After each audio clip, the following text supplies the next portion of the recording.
नमस्कार, देश और दुनिया के प्रोग्राम में आपका स्वागत है। मेरे साथ है वरिष्ठ पत्रकार अफरोज रिजवी सर। सर बहुत बहुत स्वागत है आपका। 4 लाइन है सर। नमस्कार। कि तुम छोड़ो भी कुछ कहने को मैं कहता हूँ, मुझे कहने दो। इश्क एक तरफ ही अच्छा है, मैं करता हूँ, तुम रहने दो। वाह वाह वाह, अरे क्या बात। अब सर, एक खबर कल चली हम्म, कि उर्दू के प्रयोग पर पाबंदी लगाने के लिए सूचना और प्रसारण मंत्रालय ने प्रमुख हिंदी न्यूज चैनलों को एक नोटिस सर्व किया है। हम्म, और 9 सितंबर 2025 को दर्ज एक शिकायत के आधार पर ये 5 बड़े न्यूज चैनलों को दिया गया था। ये द वायर में खबर छपी थी, हम्म, जिसमें TV9, भारतवर्ष वगैरह था। हम्म, तो और ये शिकायत थी, एक महाराष्ट्र के निवासी हैं SK श्रीवास्तव साहब। हम्म, उन्होंने CP ग्राम से, मतलब पोर्टल है, उस पर ये शिकायत दर्ज की थी। उसमें ABP न्यूज, आज तक, जी न्यूज, TV18 इनके नाम थे। और उनका दावा ये था कि ये जो चैनल्स हैं ये 30% से ज्यादा वर्ड यूज करते हैं उर्दू के। तो मैंने खबर पढ़ी थी, मुझे बड़ा टेंशन हुआ कि ये क्या नया रहता है। खैर, PIB ने फैक्ट चेक यूनिट ने एक्स पर एक पोस्ट किया और कहा कि सूचना और प्रसारण मंत्रालय ने केबल टेलीविजन नेटवर्क विनिमय कानून के तहत एक दर्शक की शिकायत को संबंधित चैनलों को खाली भेजा है कि आप अपने स्तर पे उसको देखिए, हाँ कि दर्शक क्या सोचते हैं। दर्शक क्या सोचते हैं। अब उसके बाद हमने क्या किया, कल 5 बजे मोदी जी आए थे, 19-20 मिनट का भाषण दिए थे। नहीं देखिए, जब ये खबर चली सोशल मीडिया पर जी कि सरकारी वो जो है न्यूज़ एजेंसी, उस पर जो है उर्दू शब्दों को प्रयोग को देख करके जी ये नोटिस जारी की गई है कि खबरों में और किसी भी समाचार में, कोई जानकारी में उर्दू शब्द का प्रयोग ना किया जाए, हम्म प्रतिबंधित हम्म कर दिया गया है। हम्म तो उसको लेके हड़कंप मच गई लोगों में, हो गया कि अरे उर्दू का शब्द और ना प्रयोग किया जाए, तो उस पर खबरें चलने लगी कि उर्दू का विरोध हो रहा है। हम्म तो बाद में PIB जो कि भी आपने बताया कि आज PIB की सारे अखबारात में ये स्पष्टीकरण छपा है। स्पष्टीकरण मतलब सरकार की तरफ से जी कि सरकार ने ऐसा कोई आदेश नहीं जारी किया है कि उर्दू शब्द का प्रयोग किया जाए ना किया जाए। उसकी तरफ से कुछ भी नहीं, कोई निर्देश जारी नहीं हुआ, बल्कि एक शिकायत एक दर्शक की तरफ से आई थी कि आजकल के जितने भी मीडिया चैनल्स हैं उनमें ज़्यादातर 30% से ज़्यादा उर्दू बोली जा रही है। तो उसने अपनी शिकायत लिख के भेजी थी। तो इसको पत्र सूचना कार्यालय, जिसको हम लोग PIB कहते हैं, press press information bureau. Information bureau, उसने उसको फॉरवर्ड कर दिया था। उसी को समझा गया कि ये नोटिस है। तो बहरहाल अब आगे जो है आपने क्या उसमें इन्वेस्टिगेशन हाँ, किया? तो हमने ग्रोक अंकल से पूछा। हम्म, कल 5 बजे मोदी जी आए थे, तो उन्होंने 19 मिनट का भाषण दिया था, राष्ट्र के नाम संबोधन। तो हमने उनसे पूछा कि भाई मोदी जी ने कितने वर्ड यूज किए, उनको नोटिस काहे नहीं इशू किया गया। तो ग्रोक अंकल ने बताया कि उन्होंने 14 वर्ड लगभग ऐसे थे जो उर्दू के यूज किए थे। अच्छा, 14 वर्ड? हाँ, जैसे फायदा, मुक्ति, गौरव, ये सब उर्दू के वर्ड हैं। अच्छा, उर्दू, फारसी, तुर्की, इन सब के हैं। अच्छा। और हमने फिर निकाला कि हम लोग रोजमर्रा की जिंदगी में कौन कौन से ऐसे वर्ड हैं जो उर्दू के ही बोलते हैं। दोस्त, शुक्रिया, दिल, औरत, आजादी, कानून, साहब, इमारत, हालत, दरवाजा, कमरा, इज्जत, किस्सा, अखबार, जहर, वक्त, खून, तारीख, वतन, हुक्म, बहादुर, सजा, सजा, किताब, सिर्फ। उम्र तो कैद। हाँ, अब ये जो श्रीवास्तव जी थे, हमने इनको बड़ा ध्यान से सुना, समझा कि ये है क्या इसके श्रीवास्तव। तो हमारी जानकारी में जहाँ तक है सर, कि जितने भी पुराने साहित्यकार हुए, मुंशी प्रेमचंद रहे हों या जितने भी रहे हों, उन्होंने उर्दू में एक कफन लिखा कई। नहीं नहीं नहीं नहीं नहीं, देखिए पहले तो पूरी सरकारी भाषा ही उर्दू में थी, आज भी जो आज कोर्ट भी में, थानों में और हाँ, कोर्ट में चलती हैं कि मजरूब इस्तिगासा होता है। मजरूब की जामा तलाशी ली। अब हाँ बताइए मजरूब कौन है? आप कोई नहीं जानता, ये हाँ पुलिस जानती है, मुंसिफ मजिस्ट्रेट जानते हैं, हाँ वकील साहब जानते हैं। हाँ, हलफनामा, हाँ, जवाब दावा। मजरूब कौन है? जिसको जरबत लगी, जरब कहते हैं चोट लगना, हाँ गोली लगना, चाकू मारना, हाँ, मृतक जो चुटैल है। हाँ चौथाइल है। हाँ। लिखा कि उसकी तलाशी ली गई, हम्म जामा तलाशी, हम्म यानी उसके हाँ तलाशी पूरे ली पूरे गई। बदन में जो भी हाँ, कपड़े थे तो उसमें से ये चीज बरामद हुई। अब बरामद लफ्ज कौन सा है, वो भी उर्दू का। मजरूब कौन सा लफ्ज है, तो वही कह रहे जामा हैं तलाशी क्या कि है। तो सर हमने उनको अच्छा, शुरुआत जमानत लफ्ज क्या है, वो भी वही, दरवाजा वही है, तौलिया वही वर्ड जमानत जो को है हिंदी में क्या कहते हैं, हमें कफन को हिंदी में क्या हाँ कहते हैं। कफन भी उर्दू वर्ड है, हर अरे चीज उर्दू वर्ड है। एकदम से जो चलन में है उनको धीरे धीरे लगने लगता कहीं हम उर्दू अरे क्या बात है, कहा उर्दू, उर्दू आप ही की जबान है, सबकी जबान है। उर्दू पैदा हिंदुस्तान में उसको हुई है, बता दिया गया कि साहब उसकी वो जो है। पैदाइश सही हुई है। अब सर हमको जो लगा, जो हम कहना चाह रहे थे कि एस के श्रीवास्तव साहब को शायद पता नहीं है, या तो ये क्षमा के साथ मैं कह रहा हूँ ये श्रीवास्तव नहीं है। कायस्थ लोग तो उर्दू बोलते हाँ थे, यही वो मैं तो कहने जा रहा था। मुंशी और राजा बनते थे हाँ बड़े बड़े उनके। उर्दू फारसी का सबसे ज्यादा यूज तो श्रीवास्तव यहाँ लोगों ने किया यहाँ है, जो आपके पुराने राजा लखनऊ में। राजा झाऊलाल हैं, उनके हाँ नाम का इमामबाड़ा बना हुआ जी। है। वो अवध के वो थे। फिराक गोरखपुरी साहब, इन्हें उर्दू का पहला ज्ञानपीठ पुरस्कार दिया गया था। गोरखपुरी, वो भी कृष्णचंद्र जी, हाँ मुंशी प्रेमचंद्र, कृष्ण बिहारी नूर भी शायद श्रीवास्तव ही थे। हाँ बहुत से लोग ऐसे नाम है जो केपी सक्सेना साहब थे। केपी सक्सेना साहब थे।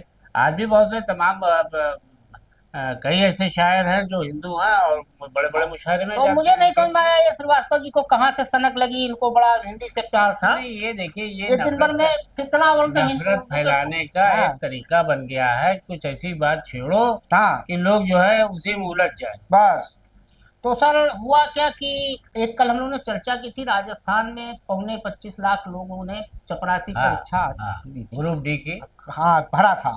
तो उसमें से 21,17,198 अभ्यर्थियों ने चतुर्थ श्रेणी कर्मचारी भर्ती परीक्षा दी। कल फाइनल, कल कल हो आखिरी गया? दिन था। हाँ कल आखिरी दिन था।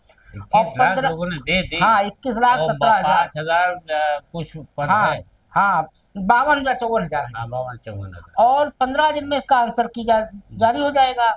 और कुल भरे थे 24,71,066 और 3 दिन में 38 जिलों में ये आयोजित हुई और 3,53,868 अभ्यर्थी अनुपस्थित थे। लेकिन इसमें भी लगभग 60-70% वो हाईली क्वालिफाइड ही थे। ये था। बेरोजगारी की हालत तो ये है कि पीएचडी किए हों, एमडी किए हों, एमएस किए हों, कुछ नहीं, आप अपना प्राइवेट छोटी मोटी जगहों पर कमा रहे हैं, आपके पास कोई नौकरी नहीं है। तो अब जो उस टेक्निकल हैंड वाले नहीं थे, उन्होंने सबने भर दिया इसमें उठा करके। अब सर लखनऊ में डिस्ट्रिक्ट कोर्ट में न्यायिक मजिस्ट्रेट पंचम ने जो एएनआई की स्मिता प्रकाश है उनके खिलाफ एफआईआर दर्ज करने का 156(3) से अच्छा आदेश किया है। अमिताभ ठाकुर की याचिका थी और इस पे 11 सितंबर को भी हुआ है। मुद्दा क्या है? मुद्दा है कि एएनआई ने इलेक्शन कमीशन को लेकर कई झूठी खबरें चलाई। हाँ ये है मामला और 11 सितंबर को पारित किया है। अब उनका बयान दर्ज होगा 26/9 को। जी तो इस मामले में हाँ काफी 26 तारीख को उनका बयान दर्ज होगा मशहूर अमिताभ है। ठाकुर का। हाँ क्या कहेंगे सर इस पे? अब देखिए, बहरहाल अमिताभ ठाकुर ने ऐसे कई मुद्दे सामाजिक उसके सरोकार के उठाए हैं, जिसमें जो है गलत बयानी या गलत खबर जारी होने पर लोगों को घेरा गया है और अदालतों ने उन पर अभी हाल ही में देखिए कई खबर उस पर क्या नाम है अडानी और किस पर छापने पर कोर्ट ने कहा कि इसको डिलीट कर दीजिए, ये हाँ कर बाद में दीजिए। डिस्ट्रिक्ट कोर्ट ने हालांकि उसको खारिज कर दिया उस आदेश को। देखिए एक चर्चा में रहा तो ये होता है। तो अब अगर स्मिता प्रकाश जी ने कोई ऐसी चीज दिखाई है जो उनको लगी है और रवीश कुमार भी गए हैं सर सुप्रीम कोर्ट, अच्छा वो वही अडानी वाले मामले को लेकर। हाँ। आज उनका भी लगा हुआ था। नहीं, अगर आप बताइए कि आप किसी व्यक्ति विशेष के नाम से कैसे कह रहे हैं खबर ना चलाओ। वो लोग योजनाओं को लेके चला रहे हैं कि कोई योजना ईरान से या इराक से या कहीं से आप अनुबंधित करके कोई गैस खरीद रहे हैं, तेल खरीद रहे हैं, कुछ भी खरीदार कर रहे हैं, कारोबार कर रहे हैं अपने देश में, तो उसको लेकर के कोई खबर ना छापे। अब सर आज मैंने सर्च किया, हमको याद आया कि जब अमेरिका में राष्ट्रपति चुनाव हो रहा था कमला हैरिस और डोनाल्ड ट्रंप का, तो एक हिंदुओं का संगठन जो मोदी भक्त हैं तो वो एक संगठन बना था Hindus for Trump. India for Trump नहीं बना था, हिंदूज फॉर ट्रंप करके एक संगठन बना था। कब बना था? ये अमेरिका का जब ट्रंप का चुनाव था, अच्छा, ट्रंप अच्छा, के लिए। और उनकी कैंपेनिंग की इस गई बार थी। ट्रंप सरकार। हाँ और ट्रंप उनके प्रोग्राम में आया था, बनाया कहा गया था। हाउडी मोदी वाले टाइम। हाँ नहीं इस बार वाले में जो अब जीते थे इस बार। तो हुआ क्या कि कहे बनाया गया ये हिंदू फॉर ट्रंप कि ट्रंप ने इस बार वादा किया था कि अगर वो सत्ता में आएंगे तो मुसलमानों को अमेरिका से निकाल दें। तो अमेरिका से कि भारत से? नहीं, अमेरिका से। अब तो उनको उम्मीद है, ये जितने अंधभक्त होते हैं इनको लगता है यहाँ निकाल देंगे फिर हम भारत पे काम लगाएंगे। तो वो हिंदुस्तान ट्रम्प बना था। नहीं, ये बताइए उनको अमेरिका से निकालने में भारतीय हिंदुओं को क्या फायदा? वो खाली सुकून मिलेगा कि पर परेशान है? नहीं, उनका ये भी था कि माए बाप जब बन जाएंगे तो ये जैसे बांग्लादेश में और अमेरिका में कनाडा में हिंदुओं का उत्पीड़न मुसलमान करते हैं तो माए बाप सब पे नकेल कसेंगे। अच्छा। तो माए बाप आ गए, लेकिन अब वो बेचारे संगठन वाले माथा पीट रहे हैं, जो ये नया नया कांड कर रहे हैं मोदी अब जी। इतना कांड कर दिया कि हाँ, तो बस समझ जाइए कि एकदम तो आती हो गई है। एक हमारे परिचित हैं, अमेरिका रहते हैं, तो हमने मौन मौन में कल उनको व्हाट्सएप कॉल किया कि भैया ये बताओ, बनाए वो भी उसमें मेंबर थे, बहुत बड़े मोदी भक्त हैं, अब रो रहे हैं, गालियां दे रहे हैं ट्रम्प को भी और हमारे यहाँ वाले को भी। अब सर, आज सुप्रीम कोर्ट में एक सुनवाई थी कि foundation for independent journalism online portal the wire का संचालन करता है और इसके डिप्टी एडिटर अजय आशीर्वाद महाप्रस्था की याचिका पर नोटिस जारी किया गया था। अब पूर्व प्रोफेसर अमिता सिंह ने यह याचिका दायर की थी। इस याचिका के तहत ट्रायल कोर्ट ने द वायर के संपादकों को तलब किया था। ये मामला 2016 में प्रकाशित द वायर की एक रिपोर्ट से जुड़ा है। अब ये हम बता दें, जो प्रोफेसर अमिता सिंह हैं ये भाजपा भक्त हैं और भाजपा की तरफ से चैनलों में एज ए प्रवक्ता भी मतलब आती हैं। अच्छा। लेकिन आज जो एक टिप्पणी की, कपिल सिब्बल इसमें वकील थे, तो सुनवाई के दौरान जस्टिस एस.एम.एम. सुंदरम ने मौखिक टिप्पणी करते हुए कहा कि मुझे लगता है कि अब समय आ गया है कि इन सभी मामलों को अपराध की श्रेणी से बाहर कर दिया जाए। मानहानि का जो इसको आपराधिक श्रेणी में बना के राहुल गांधी पे हमें 20-25 मुकदमा है मानहानि के, तो उन्होंने कहा कि इसको अब अपराध की श्रेणी से बाहर कर दिया देना चाहिए। मौखिक है। और जस्टिस सतीश चंदा भी इस पीठ में शामिल थे। क्या कहेंगे सर? नहीं, देखिए बात तो उनकी सही है कि मानहानि का तो कोई भी किसी पर दावा ठोक देता है। हाँ। और राहुल गांधी को अंत में ये कहना पड़ा कि ये मेरे लिए मेडल है। हाँ, एक स्टार बढ़ गया। हाँ, एसआई से इंस्पेक्टर हो गए। बाद में मुझे जो है घेरेंगे ये लोग, तो मैं इसकी चिंता नहीं करता। तो ये कोर्ट ने जो है अपना अगर मौखिक और पिछले दिनों सर सुप्रीम कोर्ट ने कहा भी था कि अगर आप नेता है तो मोटी चमड़ी की बनिए। हाँ, मोटी चमड़ी के ये कहा भी था। और यहाँ तक कहते हैं कि आपको शर्म नहीं आती, हर मुद्दे को लेके कोर्ट में चले आते हैं। तो अब सर, नेपाल से जो जनजी का आंदोलन शुरू हुआ, फ्रांस लैंड होते होते अब वो भैया फिलीपींस पहुंच गया। अरे बहुत खतरा है। इसीलिए मोदी जी अब कल वो 5 बजे वाले में क्या जेन नेक्स्ट, वो भी जेन नेक्स्ट कर रहे थे, नेक्स्ट। अच्छा। हाँ, कुछ बता रहे थे। तो अब सर मामला ये है कि इसके पीछे जो पृष्ठभूमि है वो भ्रष्टाचार घोटाला है, जिसमें सरकारी सांसदों, अधिकारियों और ठेकेदारों पर आरोप है कि उन्होंने बाढ़ नियंत्रण परियोजनाओं में भारी घूसखोरी की है फिलीपींस में और सरकारी पैसे का दुरुपयोग किया। इन परियोजनाओं का मकसद बाढ़ में प्रभावित क्षेत्रों की रक्षा करना था। अब सर, हमारे यहाँ तो इस तरह के घोटाले हमारे ख्याल से शायद ही कोई दिन होता हो जब ना होता हो। हर कदम पे होता है। तो फिलीपींस में भी काम लग गया है। बहुत स्थिति खराब है। वहाँ के राष्ट्रपति जो हैं फर्डिनेंड मार्कोस जूनियर ने जुलाई में अपने राष्ट्र संबोधन में इस घोटाले पर चिंता भी जताई थी। क्या कहेंगे सर? $9.5 अरब का मामला है। आप ये देखिए कि ये तो बहुत बड़ा वो है। हमारे यहाँ इंडिया के अंदर सरकार अगर किसी योजना सड़क पे है लोग मुफ्त में भी कहती है तो मुफ्त योजना का लाभ उनको पैसा दे करके ही मिल पाता है। हाँ, मैंने यहाँ सुना है कि जो लखनऊ के अंदर सरकारी हॉस्पिटल्स हैं वगैरह सब जो है, वहाँ पर भी गरीब औरतें मतलब ये कि अगर इलाज के लिए जाती हैं, वो जो 5,000 वाला उन्होंने 5 लाख तक की वो बनाया नहीं है जी, कौन सा कार्ड? हाँ, आयुष्मान कार्ड। तो वहाँ के वार्ड बॉय से लेकर के और लिखा बताया जा रहा था कि बड़े बड़े अधिकारी, मुख्य चिकित्सा अधिकारी तक के लेवल पर पैसा जाता है। और ये सब तो मामला जो है ये फिलीपींस में हो या भारत हो या पूरे दुनिया में फैला हुआ है। लेकिन हमारे हिंदुस्तान में कोई किसी भी योजना को तभी हासिल कर सकते हैं ठेकेदार जब भारी कमीशन दे। तो जब वो भारी कमीशन दे के कोई काम पकड़ेंगे तो उसमें कितना बड़ा भ्रष्टाचार। और राहुल गांधी तो चिता भी चुके हैं, जनजी से आह्वान भी कर चुके हैं। और ये बात बहुत पहले कही गई थी। राजीव गांधी ने कहा था कि केंद्र से पैसा चलता है, 1 रुपया चलता है, हाँ, तो वहां तक पहुंचे क्या पैसा आता 70 था। तक पैसा पहुंचता तो है। ये चीजें तो है। तो ये देखिए, ये जो इनकलाब आने वाला है, जो कई देश में हो जो चुका है। क्रांति हो रही है, हाँ ये कुदरत की तरफ से। हाँ, झूठ ज्यादा दिन तक ये चलता नहीं है। ये जो है ईश्वर का न्याय हाँ यहीं से शुरू होता है कि देखो, हाँ हमने तुम्हें बहुत मौका हाँ, दिया। पाप का घड़ा भरता है तो छलकता तुम है। दुनिया में जो है अपने को तानाशाह बनाने लगे कि हम जो हाँ, चाहेंगे, जनता को मूर्ख हम नहीं जिसको समझना गल्ला चाहिए मोदी देंगे, जी, ध्यान हम लीजिए। जिसको चाहेंगे हराम खोर बताएंगे, हम हाँ जिसको चाहेंगे ये करेंगे। सबको हम खिलाते हैं, तुम नहीं खिलाते। हाँ, मोदी की सौगात और हाँ, तोहफा सब हाँ। जनता का टैक्स का पैसा है, किसी भी तो दिन ये झोला देखिए, उठाना पड़ ये सकता है। कुदरत का परिवर्तन होगा, कुदरत का एकदम से प्रकृति का नियम है ये तो। ऊपर वाले की लाठी में आवाज नहीं आवाज होती, नहीं। सीखा अब सर, जो 12 जून को अहमदाबाद में एयर इंडिया का विमान दुर्घटनाग्रस्त हुआ था, उसकी रिपोर्ट तो आज तक नहीं सार्वजनिक हुई। उसके कुछ सिलेक्टेड पैरा लीक किए गए थे। सुप्रीम कोर्ट में जो मामला लगा हुआ था, उसमें जो वकील साहब हैं वो प्रशांत भूषण हैं। उन्होंने जस्टिस सूर्यकांत और जस्टिस एन कोटेश्वर सिंह की बेंच के सामने कहा कि मामले की भूमिका भी सवालों में है, लेकिन जांच टीम ने जो 3-4 अधिकारी रखे, हादसे में बचे इकलौते जीवित गवाह के बयान भी प्रारंभिक रिपोर्ट में नहीं शामिल किए गए। और प्रशांत भूषण ने कहा, शुरुआती जांच रिपोर्ट में सिर्फ चुनिंदा हिस्से को जारी किया गया और तकनीकी और मशीनी कमियों को नजरअंदाज कर सारा ठीक ना पाल्टों पर फोड़ दिया गया। क्या कहेंगे? नोटिस जारी किया कोर्ट ने नागरिक उड्डयन निदेशालय, केंद्र सरकार और विमान दुर्घटना जांच ब्यूरो को, उनसे जवाब मांगा। अब देखिए, विमान दुर्घटना के मामले में अभी सबसे बड़ा तो आप देखिए, लोग सदमे से उबर नहीं पाए हैं। ये इतना बड़ा, इतने कितने 271 लोग थे सवार, और सबके सब, और सबको पता नहीं मुआवजा मिला कि नहीं मिला। उनके घर वालों ने भी शिकायत करना शुरू की है। अब सर, एक बड़ा इंटरेस्टिंग खबर मिली तो हमने कहा इसको लेना चाहिए। भारत में तो वैसे भी बड़ा बड़े अजूबे हैं, लेकिन केरल में एक जिला है मलप्पुरम, उसमें एक गांव है कोडिन्ही, 2000 लोगों की आबादी है, और ऐसा कोई घर नहीं है जहां जुड़वा बच्चे ना पैदा होते। हर घर में जुड़वा बच्चे हैं, और कोडिन्ही में यह औसत 42 से 45 हो जाता है जुड़वा बच्चा। 1000 जन्मों पर जुड़वा बच्चों का औसत 8 से 9 है।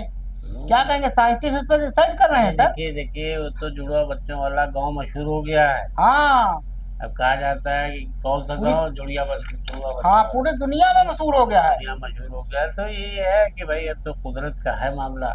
280 बच्चे जुड़वा हैं, 70 साल से मामला चल रहा है। एक तरीके का जो वरदान कहा जाए, अजूबा कहा जाए, क्या कहा हाँ, जाए, कि जहाँ मिल रहा है तो छप्पर फाड़ के मिल रहा है। एक साथ 2 औलादें हो गई तो आदमी सोचता है कि चलो ठीक है, इनको 2 औलाद रखना है, 2 ही बच्चों पर, तो उनका मामला एक ही राउंड में जो है हो जाता है कि भाई जुड़वा बच्चे हो गए, और बच्चे नहीं पैदा करेंगे, नहीं होगा। लेकिन ये आज सर सुप्रीम कोर्ट में एक मामला लगा था, उस पर सुबह से निगाह रखे थे। वो उमर खालिद, सरजिल इमाम, कुल्फिसा फातिमा, मीरान हैदर और शिफाउर रहमान वाला दिल्ली दंगा 5 आरोपी थे। सुप्रीम कोर्ट ने नोटिस जारी किया है जमानत याचिका पर। इन सभी ने 2 सितंबर को आए दिल्ली हाई कोर्ट के आदेश को चुनौती दी थी, इसमें उन्हें जमानत देने से इनकार कर दिया गया था। अब सुप्रीम कोर्ट ने उनकी याचिका पर दिल्ली पुलिस से जवाब मांगते हुए 27 अक्टूबर को सुनवाई की बात कही है। क्या कहेंगे सर? तब आज तक बेल नहीं मिली।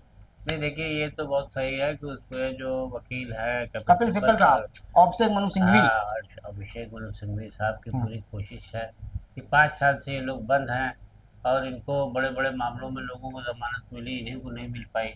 और मैंने देखा कि लगातार दिल्ली हाई कोर्ट जो है इनकी निरस्ती करता रहा है। 133 पन्ने का ऑर्डर लिखा था। जब वो हुआ, चंचूड़ जी से भी सवाल पूछा गया था, बल्कि चंचूड़ जी ने अपने दौर में कहा भी A to Z दिया मैंने, A to Z लेकिन दिया, इसमें ये सब नहीं था। जमानत अधिकार है, हाँ, और सजा जो है अपवाद है। तो ये सारी चीजें हैं। लेकिन अब देखिए, सुप्रीम कोर्ट हो सकता है कि इनको जो है दिवाली के पहले तक, जैसा कि कपिल सिब्बल साहब ने भी अपील भी की है कोर्ट से कि साहब हद होती है, इनको जमानत मिलनी चाहिए। तो उन्होंने जबरदस्त अपनी बहस की है। तो अब ऐसा समझा जाता है कि हो सकता है इन्हें भाई न्याय मिले थोड़ा सा। हाँ, और वो आसाराम बापू का बेल कस लगा है 26 तारीख को। इतने बड़े बड़े दंगे हुए, आज तक किसी मामले में नहीं देखा। आप बताइए। हाँ, इतनी बड़ी राम मंदिर, अयोध्या, और ये सब बाबरी सब बरी कर दिए गए। बड़े अडवाणी सब बिना कटियार तब किया, ललकारा, तब उनकी वजह से दंगा हुआ, उनकी वजह यही से दंगा सीबीआई हुआ। कोर्ट से बरी हो गए। तो अब और वो जज साहब बना दिए गए आयोग में कहीं। हाँ, ऐसी बात नहीं है कि ऐसा पहले नहीं हुआ है। और वही एक बहुत बड़े शर्जील इमाम ही एक बहुत बड़े मास्टरमाइंड थे कि उन्होंने दंगा करा दिया और सब कुछ हो गया। खैर बहरहाल ये कोर्ट का अपना आउटलुक है, तो क्या करती है और सरकार क्या उस पर अपना अब सर योगी आदित्यनाथ की सरकार ने एक बड़ा कारनामा किया। खैर कारनामा उनका नहीं है, यह हाईकोर्ट तो इलाहाबाद का है। अब उन सियासी दलों की मुश्किलें यूपी में बढ़ सकती है जो राजनीति की जमीन जाति पर तलाशती थी, जाति सम्मेलन करती थी, जातीय आंदोलन करती थी या होर्डिंग लगते थे जातियों के। अब दरअसल इलाहाबाद हाईकोर्ट एक महत्वपूर्ण निर्णय में उत्तर प्रदेश सरकार को प्राथमिकियों में जात का उल्लेख करने की व्यवस्था तत्काल प्रभाव से बंद करने का निर्देश दिया था। इसके बाद यूपी सरकार ने शासनादेश जारी किया है। अब सोशल मीडिया में भी जात को कोई महिमा मंडित नहीं कर सकेगा, कहीं होर्डिंग आप नहीं लगा सकते हो, कोई रैली नहीं कर सकते हो। ये न्यायमूर्ति विनोद दिवाकर ने शराब तस्करी से जुड़े एक आपराधिक मामले में सुनवाई करते हुए जात का जिक्र रिकॉर्ड से हटाने का आदेश पारित किया था। क्या कहेंगे? शासनादेश में कहा गया है कि कस्बों, तहसीलों और जिला मुख्यालयों में कट्टर तत्वों द्वारा जातिगत या अपमान के कारण जाति का महिमा मंडन करने वाले तथा भौगोलिक क्षेत्रों को जातिगत क्षेत्र या जागीर घोषित करने वाले साइन बोर्ड या घोषणाओं को तत्काल हटाते हुए भविष्य में ऐसे कोई भी बोर्ड्स आज न लगाते हुए प्रभावी कदम उठाए जाएं। राजनीतिक उद्देश्यों से आयोजित जाति आधारित रैलियों आदि समाज जातीय संघर्ष को बढ़ावा देती है। क्या कहेंगे सर? यही यही तो असली लोकतंत्र है। हाँ। यही ट्वीट भी कुछ किया है। यही जमहूरियत कहलाती है कि जहाँ सबका अधिकार हो। हाँ। ये नहीं पता चला कि साहब वो कोई आपने लगा लिया कि साहब वो कौन सी रैली हो रही है किसी जात के नाम की, उस पर जो है बड़े बड़े नेता खड़े होकर भाषण दे रहे हैं, तो उससे बहुत सारे तनाव भी बढ़ते हैं देश के अंदर। तो ये बहुत अच्छा कोर्ट का है, इसका तो स्वागत किया जाना चाहिए। और ये भी सही है कि जो लोग अपना कौन नगर और कौन वो करके बसाते हैं उस पर भी पाबंदी लगना चाहिए। और ऐसी पार्टियां जो जाति सूचक और उसका लेके चलाती है वो सब रुकेंगे तो उससे एक न्याय की दिशा में बहुत बड़ा कदम है ये। हमारे लखनऊ सांसद हैं, देश के रक्षा मंत्री हैं राजनाथ सिंह, उन्होंने बड़ा एक अजीबोगरीब बयान दिया। हमारे तो समझ नहीं आया, आपके समझ में आया हो तो बताइए। राजनाथ सिंह ने कहा पीओके अपने आप आएगा, मतलब हमें कुछ करना ही नहीं है। तो ये ऑपरेशन सिंदूर पिंदूर पकड़ा चलाते हैं अमित शाह, पता नहीं 7-8 बार कह चुके हैं हम पीओके लेके रहेंगे। अब वो सही कह रहे हैं कि ये कह रहे हैं? तो कह रहे हैं पीओके अपने आप आएगा। पीओके में अब मांग होने लगी है। 5 साल पहले एक कार्यक्रम को संबोधित करते हुए मैंने कहा था, मतलब ये राजनाथ सिंह कह रहे हैं कि पीओके को हमला कर हड़पने की जरूरत ही नहीं है, वो हमारा है। पीओके के लोग स्वयं यह कहेंगे कि मैं भी भारत हूँ और वो एक दिन आने वाला है। मतलब उनको पहले कुछ करना जरूरत है, खाओ पियो मुंगेरी लाल के सपने देखो, अपने आप पीओके चल के आएगा और बैठ जाएगा गोद में। हमको सर ये मामला नहीं समझ में आया कि राजनाथ सिंह जी को क्या हो गया। राजनाथ जी बड़ी अच्छी अच्छी बातें करते हैं, लेकिन ये बड़ी ज्यादा अच्छी बात है। जादूगरी हासिल है, जो जिस तरह से वो कहते हैं ऐसे लगता है कि कितना आसान है सब कुछ। हाँ। और बिल्कुल रखा है, बस आना प्लेट में है, सजा है। ना हम उसके लिए जंग करेंगे ना कुछ नहीं कुछ नहीं करना, अपने आप आ तो जाएगा। हमारा है ही है। हाँ। तो इससे तो हिंदुस्तान भी इनकार नहीं कर रहा। भारतवासी कहते हैं कि आप पीओके तो हमारा ये है, पीओके हमारा है, विधानसभा में सीटें छोड़े हैं, हम मार मार के छीन लेंगे उनसे अगर बदमाशी करेंगे। अब अगर राजनाथ सिंह को लग रहा है कि सब चीज बिल्कुल ग्रीन सिग्नल है, बस वो मुंह से कहने की देर है, और इधर और राम भद्राचार्य जी वो जो अंधे बाबा है वो अक्सर चिल्लाते रहते हैं कि पीओके छीन लेके ले लेना चाहिए। अब सर गजब मामला लगा हमको ये। तो आज सर बेंगलोर से बनारस मोदी जी के संसदीय क्षेत्र पे इंडिया फ्लाइट आ रही थी, उतरी तो उसमें एक आरोपी उसके 7 साथियों को सीआईएसएफ ने हिरासत में लिया। अब मार्च पहले चला मीडिया में कि हाईजैक करने की साजिश थी, ये था वो था, पूछताछ हुई, सब कुछ हुआ, पता चला वो भाई साहब जिंदगी पहली बार फ्लाइट में बैठे थे और टॉयलेट खोज रहे थे। क्या था सर ये मामला?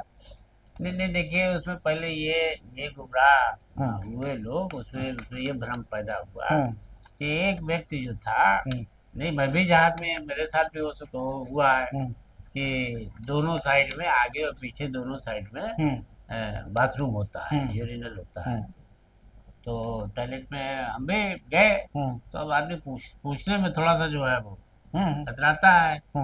तो गए, उसको लगा कि दरवाजा इधर होगा, कॉकपिट खोलने लगा। तो वो इंजन की तरफ जो लोग गाड़ी चला रहे हैं उसको कॉकपिट कहते हैं, कॉकपिट की तरफ पीटने लगा। तो वो लोग थोड़ा सा अलर्ट हो गए कि जिस तरीके से हाईजैक होता है वैसे ही होता है कि कॉकपिट खोल दिया और बाघ आया दिया। हाँ, तो वो ये हो गया। लेकिन ये कि इससे पहले ये विमान से खबर फैलाई गई कि ये हाईजैक करने के लिए, क्योंकि जिस आदमी ने ये किया था यात्री ने, उसने जो है वो जब ये उसको रोका गया तो उसके 4-5 और साथ में लोग आ गए।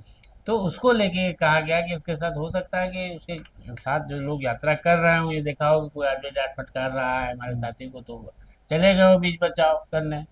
या अगर कोई अपराधी प्रवृत्ति के लोग है तो जरूर उसकी छानबीन होना चाहिए। लेकिन ये जरूर था कि पूरा सीन ऐसा क्रिएट किया गया कि अपान विभरण की वो है। लेकिन इन लोगों ने एयर ट्रैफिक को अपने कंट्रोल रूम से बता दिया था। 2-3 छोटी छोटी खबरें हैं सर, जैसे लोक गायिका है नेहा सिंह राठौर, आज उनका इलाहाबाद बयान कर हाँ हाई कोर्ट के लखनऊ बेंच में लगा था कि वो गई थी 482 में गई थी कि हम उनके FIR कोचिंग में गई थी कि उनके खिलाफ जो मुकदमा चल रहा है गृह मंत्री और प्रधानमंत्री पर बयान देने वाला, जब ऑपरेशन सिंदूर चल रहा था। 22 अप्रैल को कश्मीर के पहलगाम में हुए आतंकी हमले के बाद नेहा सिंह राठौर ने एक्स पर PM मोदी, गृह मंत्री अमित शाह और BJP के खिलाफ कथित आपत्तिजनक और राष्ट्र विरोधी टिप्पणियां की थी। 27 अप्रैल को FIR हुई थी, तो कोर्ट ने कहा नहीं हम FIR क्वेश्चन नहीं करेंगे, आप 26 सितंबर को आयोग पास जाइए, उनको सहयोग कीजिए और जो होगा फिर देखा जाएगा बाद में जो होगा। दूसरी खबर है सर, भारत निर्वाचन आयोग चल रहा है मुकदमा सुप्रीम कोर्ट में। सुप्रीम कोर्ट कह भी रहा कि अगर कहीं गड़बड़ी देखे तो पूरा हम FIR कैंसिल कर देंगे, लेकिन तुला पड़ा है कि हम अगले महीने हाँ पूरे देश में कराएंगे। ये बात तो इसलिए कह रहे हैं कि बिहार वाला हमारा जो खेल है वो ये न लगे कि हमने खाली बिहार के लिए किया। नहीं, वो इतने अहंकार में इससे लग रहा है उनको सर्वोच्च न्यायालय से भी ज्यादा शक्तियां हैं। हलफनामा दिए थे कि हम बिल्कुल एको हम द्वितीय नास्ती, और 30 सितंबर को सबको बुलाया है। लेकिन हालांकि महाराष्ट्र चुनाव आयोग कह रहे भैया हम नहीं इसमें शामिल होंगे, हमारे यहाँ नगर निकाय का चुनाव सारी बातें उनका अधिकार है करना, आयोग का नहीं, वो अहंकार में असल में है क्या सैया भाई कोतवाल दरकाए का मोदी जी उनके लिए है, तो क्या करेंगे। चलते चलते एक जानकारी दे दें, कंफ्यूजन था इसमें। H1B वीजा जो है उसमें जो $1 लाख वाला मामला था, 88 लाख रुपया इंडियन, उसमें क्लियर अब किया अमेरिका प्रशासन ने, वो सिर्फ नए जो लोग लेंगे H1B वीजा उनके लिए, जो पुराने थे उनके लिए जो पुरानी फीस थी वही रहेगी, उसमें कोई कंफ्यूजन नहीं है। लेकिन एक मजेदार इसमें खाली 2 लाइन हम बताना चाहते हैं आप लोगों को कि हमारे सरकार की स्थिति क्या है, कैसी विदेश नीति है, कि भारत के विदेश मंत्रालय ने इस फैसले पर प्रतिक्रिया देते हुए कहा कि सरकार ने H1B वीजा प्रोग्राम के लिए प्रस्तावित पाबंदियों से जुड़ी खबरें देखी हैं। इस कदम के पूरे असर को अभी समझने की कोशिश की जा रही है, कोशिश ही कर रहे हैं। और इस फैसले के में विदेश मंत्रालय के मुताबिक इस फैसले के मानवीय पहलू पर भी असर देखने को मिलेगा, क्योंकि इससे कई परिवार मुश्किल में बढ़ेगी। और बयान में कहा गया कि सरकार को उम्मीद है, ये उम्मीद पे भी जिंदा है, ये उम्मीदें रहेंगे। इतनी क्लियर खबर आने के बाद अभी ये उम्मीद है कि अमेरिकी प्रशासन इन परेशानियों का उचित समाधान निकालेगा। वाह प्रभु जयशंकर, मान गए। अभी भी आपको लग रहा है कि मोदी जी अभी आपका साथ देंगे। चलिए चलते चलते बस 2 लाइन सुन लीजिए कि ख्वाहिश की एक शाम ख्वाहिश ये पूरी की जाए, ख्वाहिश की एक शाम ख्वाहिश ये पूरी की जाए, तुम्हारे हाथ की चाय तुम्हारे साथ ही पी जाए। आज के लिए इतना ही, धन्यवाद।